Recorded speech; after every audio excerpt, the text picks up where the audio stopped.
The Conway Lectures are our most prestigious series of lectures that we offer every year in the fall. And I shouldn't go any further. I shouldn't go any further without thanking our extremely kind donor, Robert M. Conway, for the many ways that he has supported the Medieval Institute at Notre Dame, and it's his support that allows us to put on much of the programming that we put on, including these lectures. And perhaps Mr. Conway is listening at home in London to this. We hope so, and if so, we greet him and thank him for his generosity. We recently changed the format of the Conway Lectures. We used to bring in a single lecturer who would give 3 lectures over about 10 days. But for a lot of reasons, we decided to change that format starting last year, bringing in instead 3 different lectures, each to address a topic from a different perspective and make this more into a conversation. And so it is the case that this year we have 3 speakers, one of whom will be joining us by Zoom tomorrow from the UK, unable to travel here, unfortunately. It also happens that this is the 75th anniversary of the Medieval Institute, and we are celebrating it in various ways, but one of the ways we're celebrating it is by celebrating Dante as well, because this is the 700th anniversary of his death, and we thought that putting the 2 together might be a good way to, well, for one thing, bring the Middle Ages' greatest poet into the middle of our 75th anniversary, and that can't be bad. And so you'll be hearing 3 different speakers, and it's my great honor to introduce the first of them, someone I've known, I won't say how long for both our benefits, but Carol Lansing, who received her PhD at the University of Michigan, and is a specialist in Italian history, especially the intersection of social, political, and cultural history. She's now a professor at the University of California at Santa Barbara, but taught previously at the University of Tennessee and the University of Florida. Parenthetically, I should say I'm very grateful for the fact that she left Tennessee for Florida, because it opened up a position that in whatever wisdom or lack of wisdom that department offered to me, and I was always grateful to her for opening up a position that I could manage to get. She has won many awards, prestigious awards, including ACLS, NEH, and Guggenheim fellowships. And in addition, is the author of 3 books. I'll read the titles to them now, and 2 of them are actually were awarded very important prizes by scholarly associations. The first, published in 1991, was The Florentine Magnates, Lineage and Faction in a Medieval Commune, published by Princeton University Press. The second, in 1998, is called Power and Purity, Cathar Heresy in Medieval Italy, published by Oxford University Press, and that work won the Albert Outler Prize of the American Society of Church History. And then finally, Passion and Order in 2007, Passion and Order, I should say, Restraint of Grief in the Medieval Italian Communes, published by Cornell University Press, and winner of the Mararo Prize of the Catholic Historical Association. So I think we're in very good hands this afternoon, and please join me in welcoming Professor Lansing, who will speak to us under the title, The Power to Choose, Picarda Donati in the Paradiso, and Girls in Bologna's Criminal Court. Carol.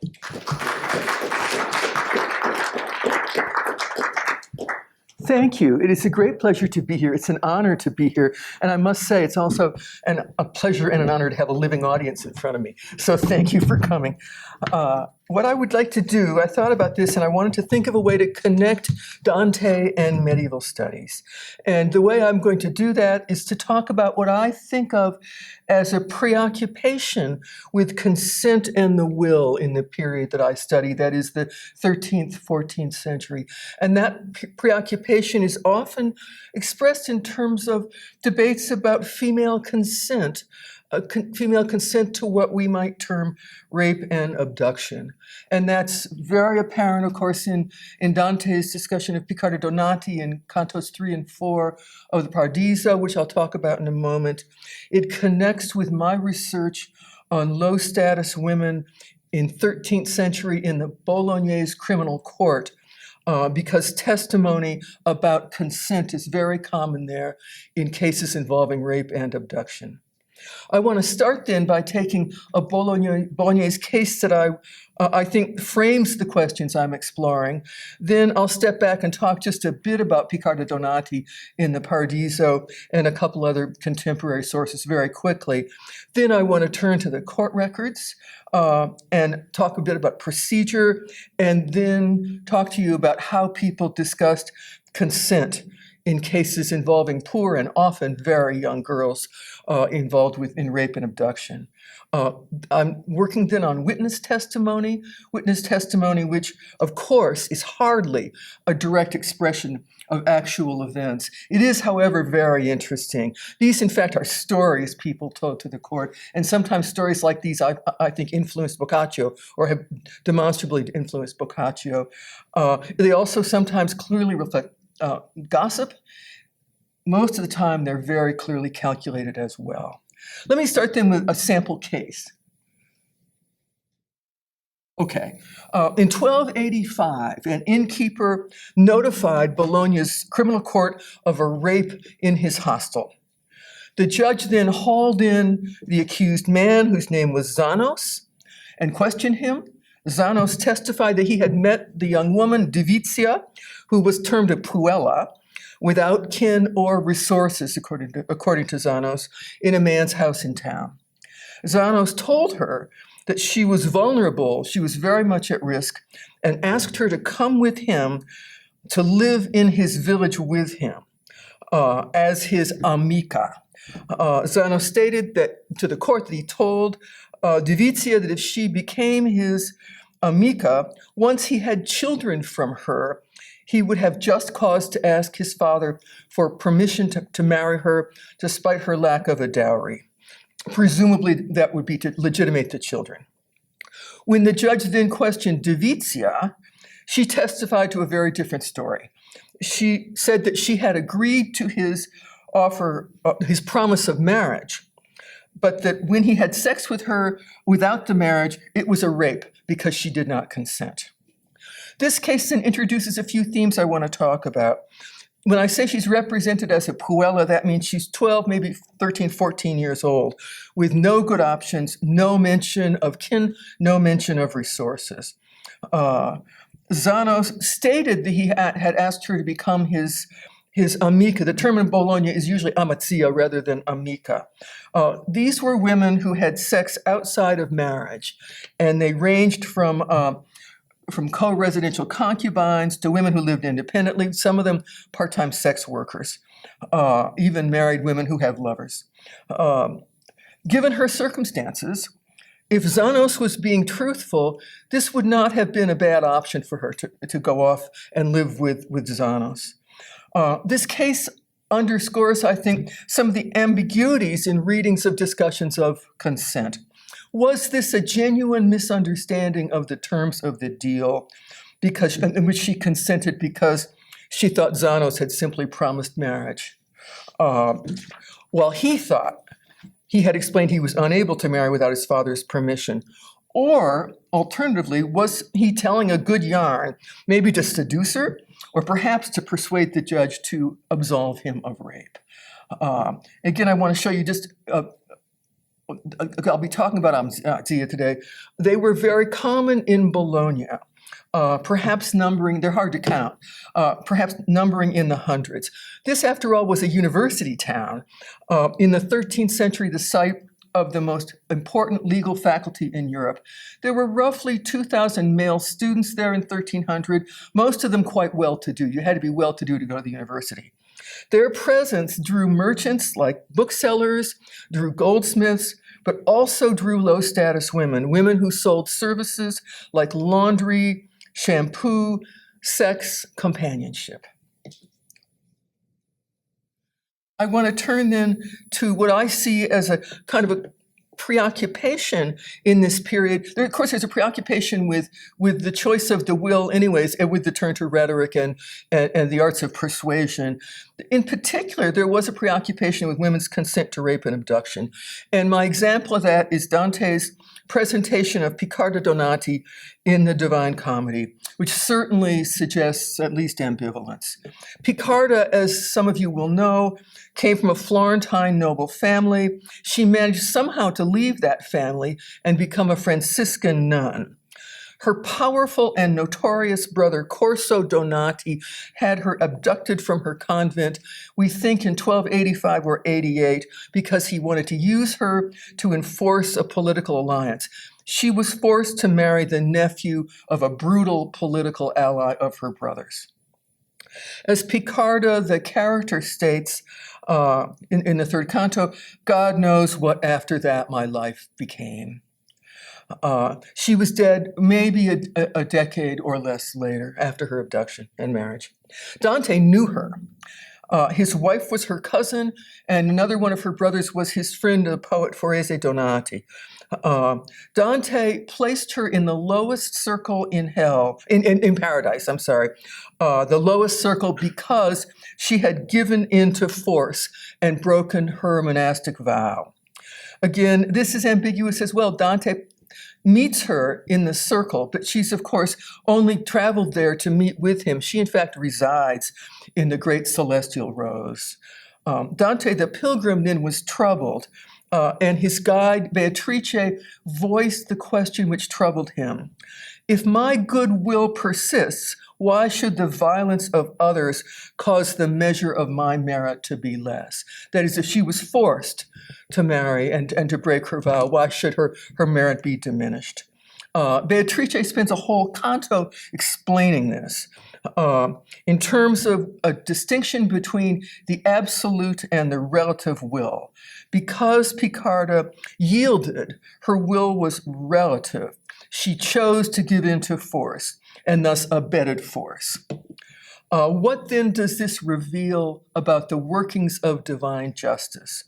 Piccarda and actually Constanza do Wilde, who married Frederick II, also was in this circle.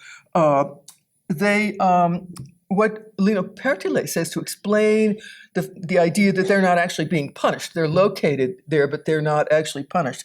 And what he explains is their placement is not somehow deprivation. They find in heaven a degree of happiness commensurate with what they were capable of on earth. So this is the extent of their capacity. It's why they're in the lower circle rather than a higher one. My question is, if you want to explain the workings of divine justice, and it's unfathomable to the human mind, why choose women who consented to abduction and rape? And it may be that Dante used Piccarda in part because her story is so tragic. Okay, let me turn then. There are other examples of this. I just briefly want to mention two of them, and then I'll turn to court records. The most famous, of course, is the perhaps rape of Lucrezia, as told by Livy and Augustine, and they differ on whether or not she consented to avoid dishonor. That, of course, becomes very important in political rhetoric in the 14th, 15th, 16th centuries. So it's very often discussed. More amusingly, Boccaccio had a sense of humor about this. And in Day 2, Story 10, he told the story of Judge Ricciardo of Pisa, Bartolomea, and a pirate named Paganino da Mare. And briefly, the judge married the lovely Bartolomea, but struggled to consummate the marriage. He then told her, tried to manage the problem by telling her they could not have relations on holy days, and that somehow turned out to be about once a month. This was very much to Bartolomeo's chagrin. They were out having a picnic, went out in a book, and the pirate Paganino da Mare captured and abducted Bartolomea, and then had relations with her. She so enjoyed those relations, and he treated her well, apparently, according to the story, that when the judge came to Paganino's house to try to ransom her, Paganino allowed him to meet with Bartolomea alone, but see, Boccaccio's playing on consent, said, only so long as you do not kiss her against her will. She then refused to return to him, saying that she much happier with Paganino and the amorous life she was leading. He said, you're forsaking your kin, and she says, well, my kinfolk forsook me. They did not regard it as wrong for me to marry you. And then she says, again referring to consent, leave now or I will cry out and scream that you are trying to force me. So again, I think Boccaccio here is playing with the idea of consent to sex in a way that is intended to be funny. I think actually is funny. The more famous story in Boccaccio is, of course, the story of Alatil, the daughter of the Sultan of Babylon in Book 2, Story 7. And she's sent off on a ship to be married to someone. There's a shipwreck. She's abducted. She's raped. She's abducted and raped again. She goes through 9 men. And each time what happens is that she so enjoys the sex that she forgets the previous guy. It's an incredible story if you've never read it. Ultimately, she gets back to her father and successfully pretends to be a virgin and is married. So she takes a kind of abduction and rape tour of the Mediterranean and then is allowed to pretend to be a virgin bride. Let me go back then. Okay, ironically, Corso Donati, Picarda's brother, was podesta in Bologna when he had his sister abducted. And what that means is that he was the executive in charge of the courts, and together with the judges was adjudicating rape cases. So he's actually adjudicating this stuff. I want to show you this slide quickly. It's very hard to find images of abduction and rape, and this is from an illuminated copy of Gratian in Cambridge, and you can see, I showed there's the whole book, and then you can see also there's a conversation between a man, the father, and a young girl. The man then tries to seduce her with food and has sex with her. And it's very rare to see this kind of image of someone having sex in this kind of manuscript, and ends up in court. So there's Gratian's picturing of this. Rape, like marriage, hinged on consent in this period, in the 13th century. The Roman law defined rape in terms of raptus, which meant abduction, and stuprum, which meant defilement. But the Bolognese court was much more precise. They used a formula drawn from a legal manual, which was, in fact, knowledge with force against, carnal knowledge with force against the victim's will. So that means that had to be proven if someone was accused of a rape in order for them to be convicted. The proof of non-consent is interesting. What that involved was resistance. You had to cry out for help, a cor uomo, and you also, if you could, had to resist physically. I'm using this image. This image is from the great frescoes of Good and Bad Government in the Sienese Town Hall from the mid-14th century. This is bad government, and what you see is a city under bad government, and the woman in red is being abducted. I think it's very rare to find any image of a woman being carried off, but there's an example of an abduction. In 13th century Bologna, these cases were very common. In 3 years during the 1280s, I found in the very extensive surviving court registers 95 rape and attempted rape cases. 60 of them were accusation cases and 35 inquisitions.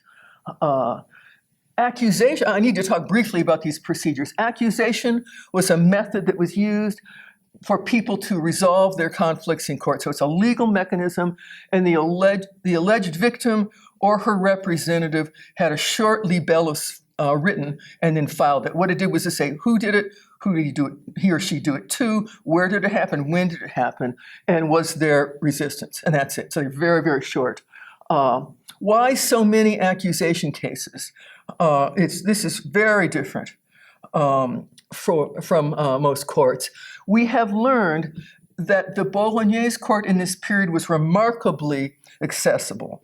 Accusations were cheap and easy, at least in the early stages, and usually the man did not show up. So usually the alleged rapist was contumacious.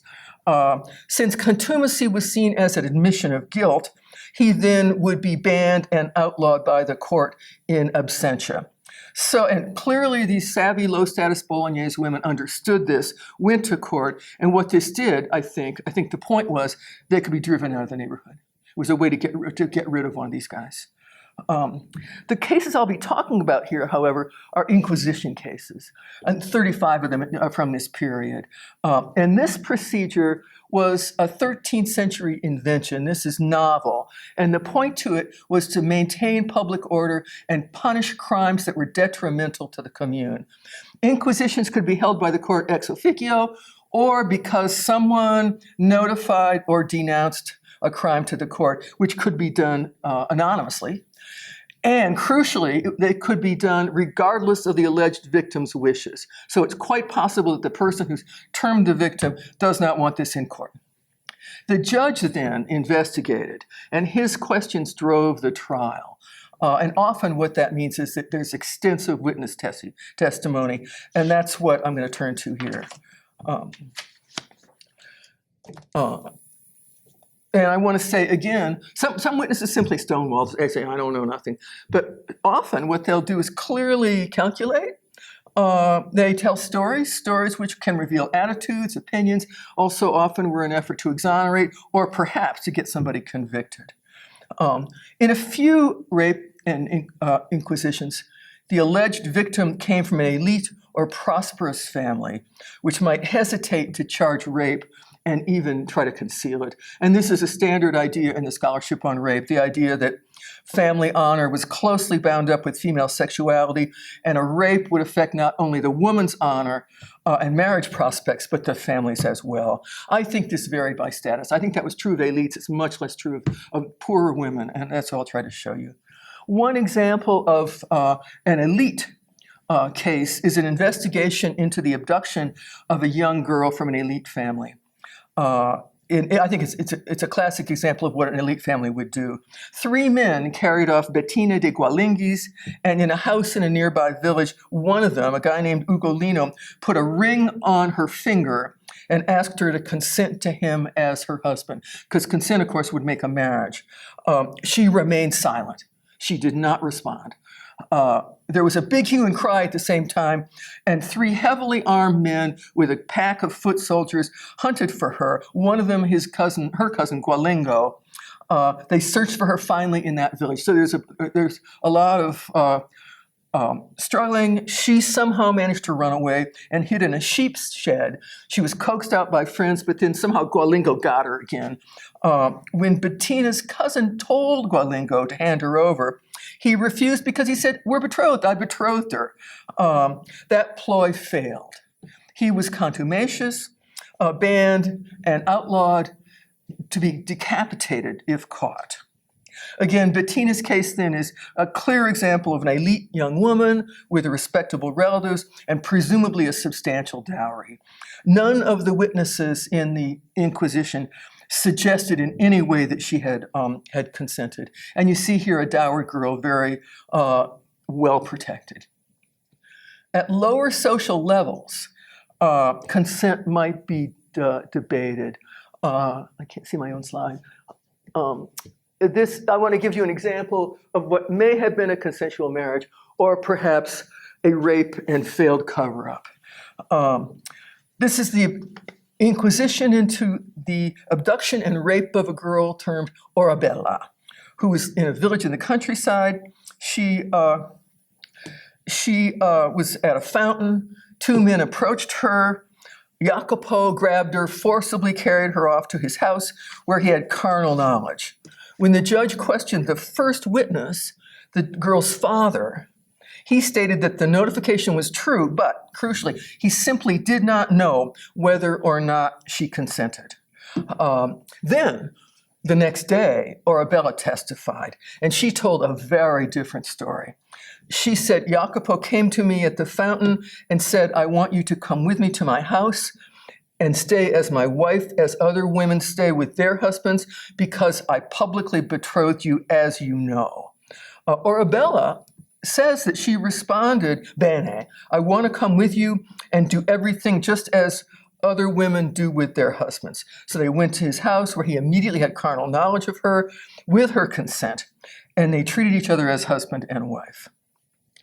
Asked by the judge whether Jacopo had in fact betrothed her, Arabella responded, yes, last June, so that's 4 months before, by my father's will and in his house with over 40 witnesses. So there's a clear contradiction between what Arabella is telling us and what her father is saying. What's going on? Maybe Arabella sought to cover up a rape as consensual married intercourse, and even backdated a well-witnessed betrothal a few months before because it was much less damaging to honor than to admit to the rape. What then of her father's non-committal response, and what in fact was considerable witness testimony to force and resistance? Some witnesses, for example, first of all, her companion at the fountain said that when Jacopo asked her to come with him, she laughed at him. Several described Jacopo dragging her by her hair or arm as she cried out for her father, oh me, pater. Another witness said he encountered her mother, who was yelling, help, they've taken my daughter. Jacopo was summoned, did not show up, was provisionally banned for being contumacious in 500 pounds, which is about half the usual fine for rape with this judge. So we simply don't know what happened. Perhaps there had been a betrothal, or Arabella did not want a consummated marriage until Jacopo's raptus forced her to submit and make the best of a bad deal. But if so, why didn't her father support her story? Jacopo's contumacy, by the way, does not imply guilt. An appearance in court required posting an expensive surety and providing witnesses who also had to post a surety, so it was quite expensive. It's quite possible he simply couldn't afford to do it. The experience of low-status women was dramatically different from elites like Arabella. The elite Bettina de Gualenghi.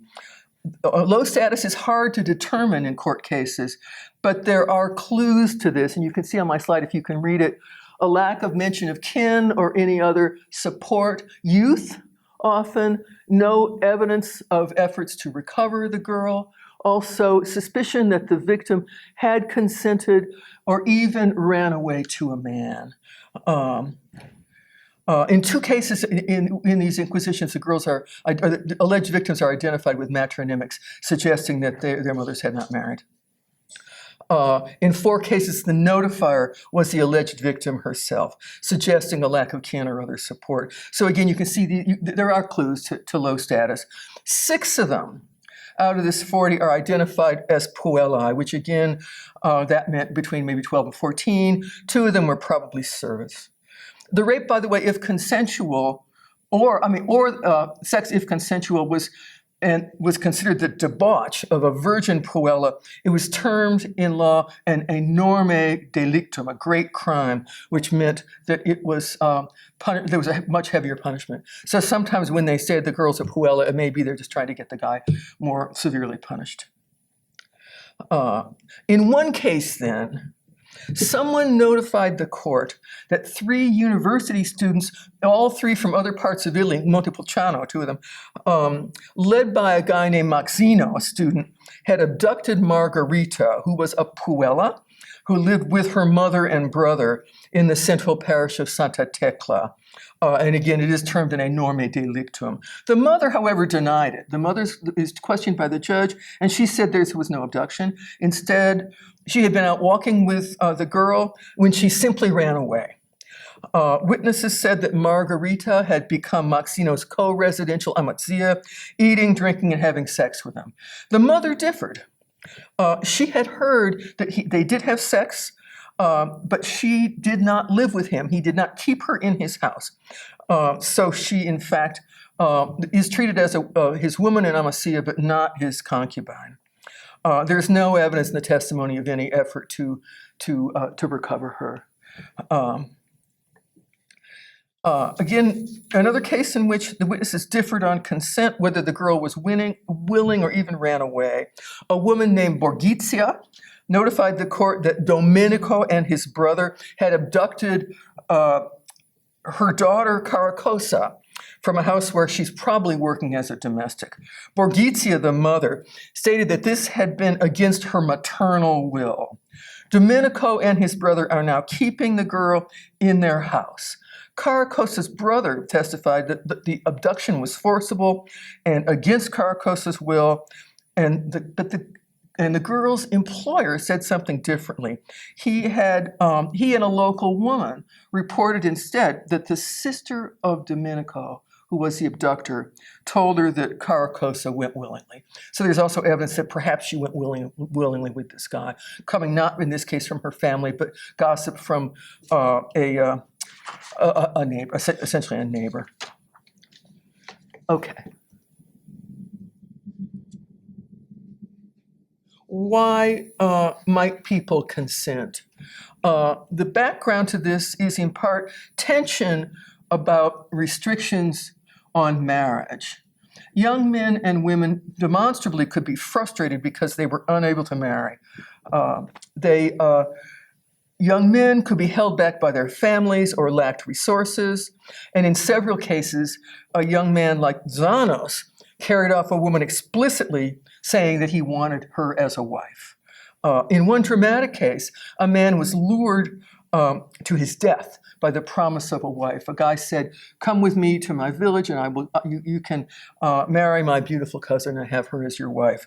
And the poor fellow agreed and followed him to his village. He was caught along the way and murdered.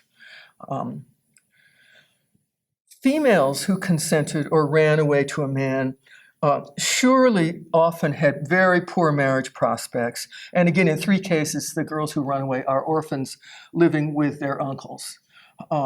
In a case involving stolen goods, a notary complains about theft. It turns out the thief was the orphan Johanna, purportedly 10 years old, who lived with her uncle, who was again a prosperous notary. Conniving with a female relative, Johanna stole valuable clothing and a gold ring from her uncle, ran away, and stayed at the house of a woman with the ironic name of Bonissima, very good. She planned to give the goods to Gregory, a man who she said she had lain with, and he had promised to marry her. So the goods were to be her dowry. She was stealing a dowry from her uncle. Bonissima's household instead divided up the gold ring and the clothing and handed her over to a man who was supposed to lead her to Ravenna, purportedly in order to meet her conniving neighbor. Surely, in fact, she was being trafficked. And there is evidence of the trafficking of women in this period, and even statutes that ban the purchase and sale of women. So it's quite possibly she was being trafficked.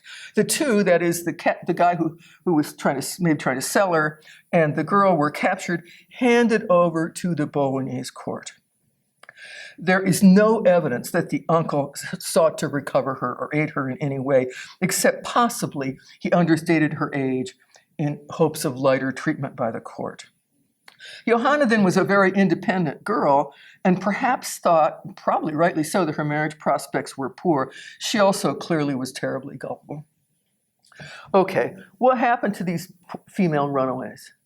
And there's an image I can't resist. That's an image actually of the podestà in the town of San Gimignano having relations with someone who clearly is not his wife. And this, I think, is what happened. I think that they tended to become co-residential amatsie, selling or providing sex and perhaps domestic help. They and their children, of course, had no legal rights, but their circumstances might be stable, at least until the lover contracted a legal marriage and threw them out. Many women termed amassia lived independently, perhaps in a household of women or perhaps on their own. Amatsie would have a lover or lovers who gave them some resources. and often also supported themselves. I have one who mentions having 3 men she calls dominos, who are college students, and she goes to see them and trade sex and giving them a shampoo for food. So probably when Maxino, the student, had sex with the runaway Margarita but didn't keep her in his house, she was following this pattern. And in that case, it's not clear whether that was his choice or hers. I simply have no way to tell. I want to briefly talk about another case. And the reason for this is in part, I don't want to talk about rape without talking about how brutal this could be. And take this seriously. This is the case of a girl who is termed Lucia Muta. Lucia, as her nickname suggests, was speech impaired, was unable to speak. Her father was dead. She had no resources. According to one witness, she lived by selling sex and begging, the witness says, as prostitutes do. One night, 3 men took her to a dinner at a tavern and then took turns raping her. Witnesses in the house saw her with the men and then heard her from the house next door, and they call it ululating. She must have somehow been howling. She did survive at least briefly. The judge was serious enough to bring in expert medical witnesses, a midwife and a physician. They stated that her vagina and perineum were so badly torn that she would not survive. She was close to death. She probably initially thought she was simply selling sex with these guys, did not understand the circumstances that she would be in. It is a horrific story. But there's a nice end to it, and that is that 3 women who knew her, who all 3 were linked to the sex trade, managed to give enough eyewitness testimony to the judge to make conviction of these guys possible. So these 3 women were willing to actually go to court and tell the story of what happened to her. And again, it was enough eyewitness testimony to get these guys in a lot of trouble. Let me finish with something a little more cheerful, if I can find it. That image, I love this image. Notaries writing these court records would get bored and would draw pictures. And I've got all kinds of stuff, jousting, dragons, I mean, you can imagine. But this is one of a guy carrying off a girl. And it may be that it's an abduction. It's a romantic one. And what I want to finish by saying is that these women, for the most part, were anything but passive. They're much more like Boccaccio's Bartolomea than Dante's Picarda. These women, some of them chose to run away, and perhaps sometimes for romantic reasons, perhaps sometimes that worked out. One of them, who was not in this particular sample, told the judge that yes, she ran away with a man, and she did it not for money, but for love. So thank you.